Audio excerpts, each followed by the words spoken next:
Yo, before this video actually starts, you guys need to join up on this Discord, man. Listen, all y'all gotta do is go to my channel, click community, scroll down here to this post, like it up, and click that link in the post. All right, or you can look at the comments, or you can look at the description of this video. Okay, so make sure y'all join up because I will be trying to help y'all in any way I can, give y'all some nice little info, previews before my videos come out, stuff like that, little tips and secrets that I have about this game that other people may not have. All right, so you're gonna want to join up. Look, everybody's saying they want you to join up. Okay, so join up today. Let's get to the video.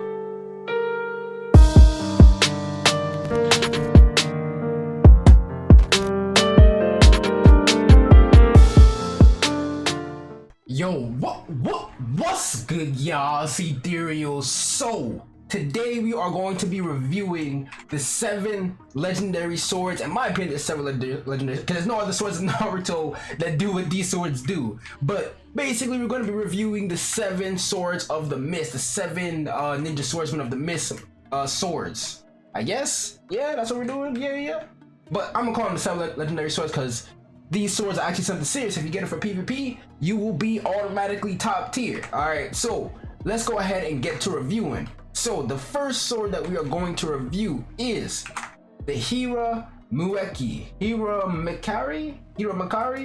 All right, so this sword is actually really powerful. It's actually underrated in my opinion because it does some things that will actually pretty much help you out in PvP. So let's go ahead, accept this quest real quick. Go ahead and pop our lightning cloak. All right, bow. Let's go ahead and pop our Sharingan. There you go. Let's get that little speed boost. All right, and we're gonna head all the way over here to these NPC and get to test it. All right, so the Hiramekarei, or however you say, let's just call it the Hirame for right now. I guess it's actually one sword that's split into 2. All right, so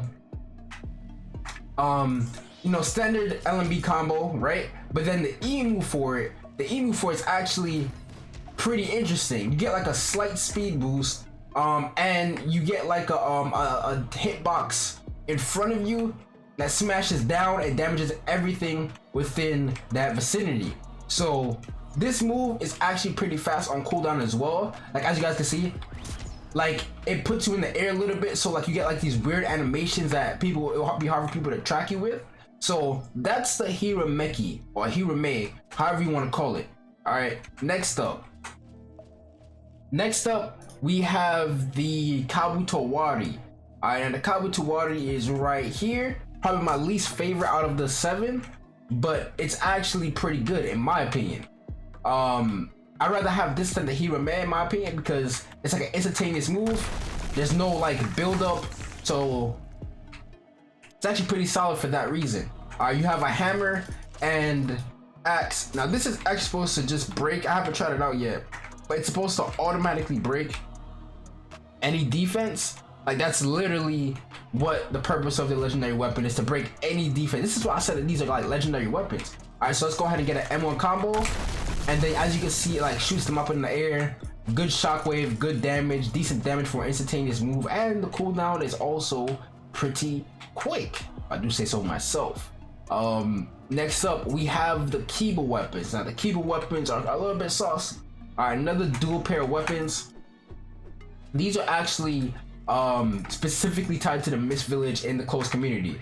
So with these weapons now, you shoot down a massive lightning bolt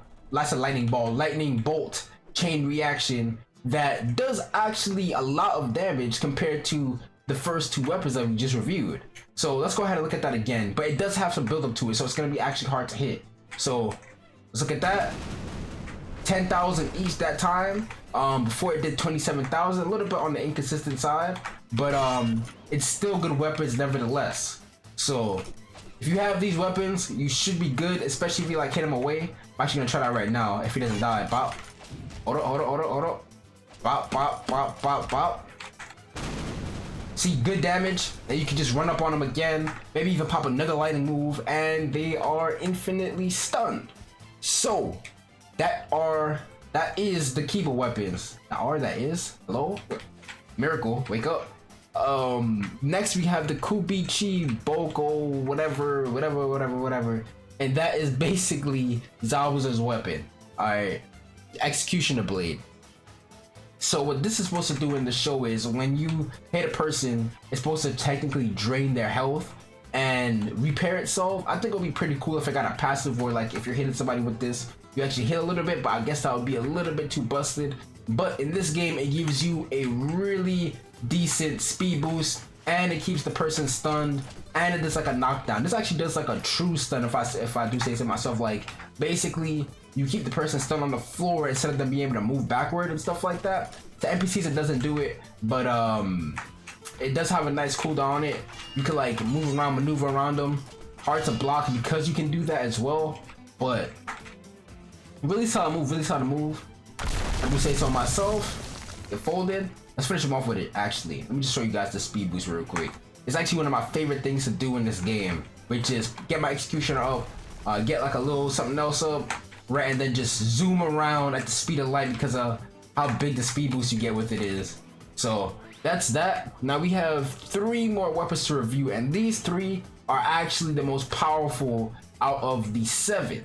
Okay, now these 3 right here, if you get any of these 3, you're automatically goated for PvP. Like automatically goated. And I'm going to be showing you guys the location of each of these weapons afterward as well, after this review. So let's go ahead over to the next area. Let's go ahead and use our Executioner Blade cheese that I just told you guys about. Here we go, and we're Beyblading all the way over here. Now we got 2 NPCs to work with.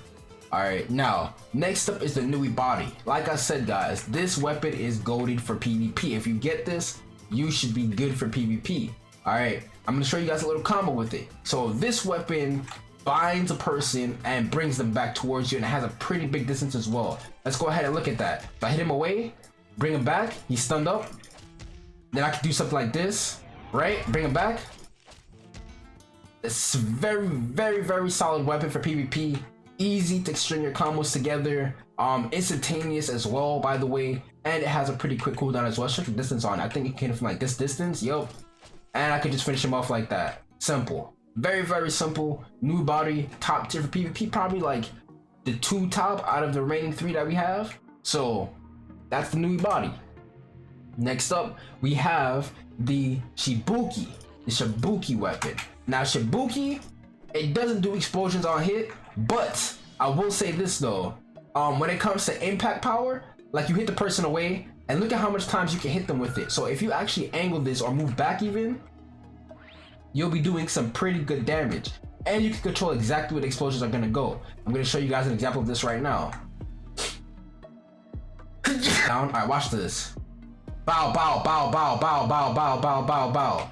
And then we can literally control where it goes. Now the hitbox is a little bit funny on it, but if you manage to master it, because I haven't mastered this weapon yet, if you manage to master it and control where the explosions are exactly supposed to go, you will be something serious. I'm telling you, believe it or not. All right. Now let's grab one last quest. One last quest for the strongest weapon out of these weapons here. Oh, the last weapon on this list is the Samehada, y'all. The Samehada.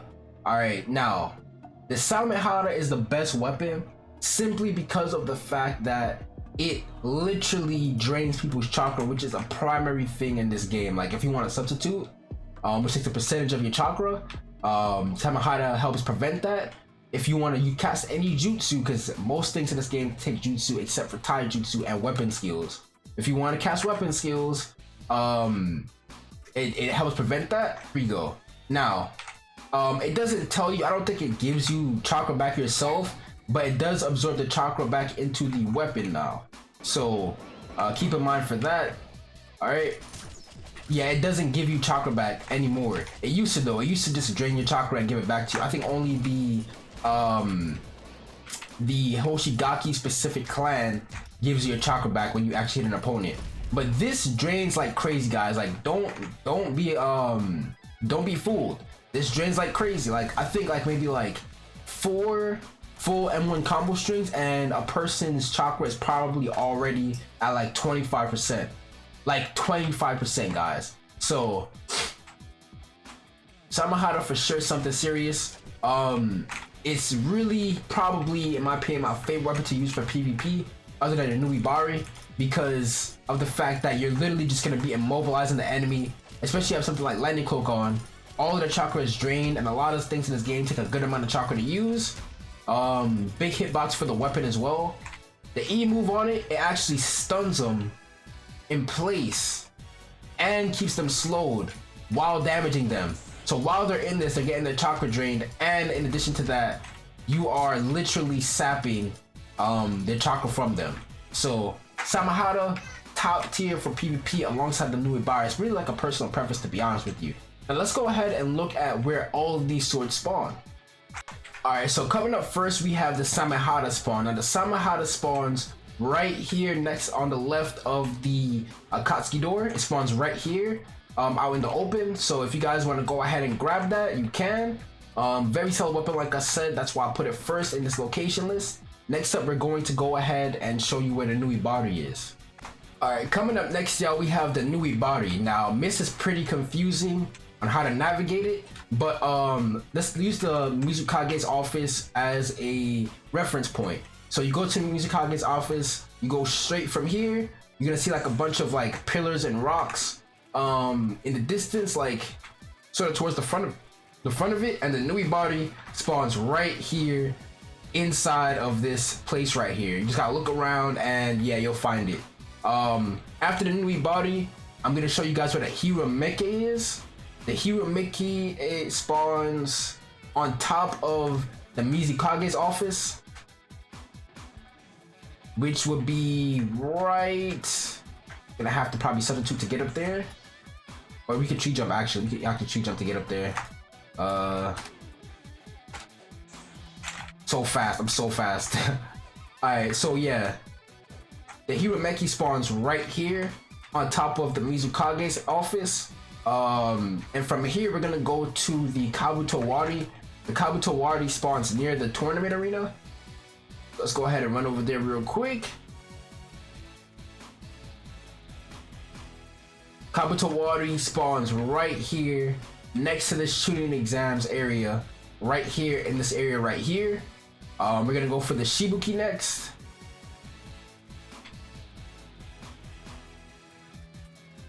Now the Shibuki spawns right up here on top of this this mountain right here in front of Mist. The Shibuki spawns right here in this area.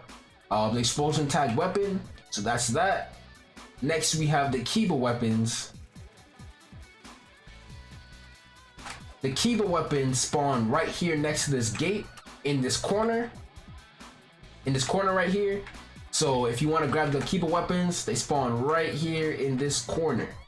And lastly, we have the Executioner Blade. The Executioner Blade actually spawns on the Great Naruto Bridge. It spawns right in between these two entrances and exits right here. Right here in the middle. If you guys don't see it, just look around because I know it does get heavily misty. So yeah, it spawns right here in the middle of this bridge. Anyways guys, thank you guys so much for watching. Remember to join up on my Discord. It's been EtherealMiracle. I'm out. Deuces.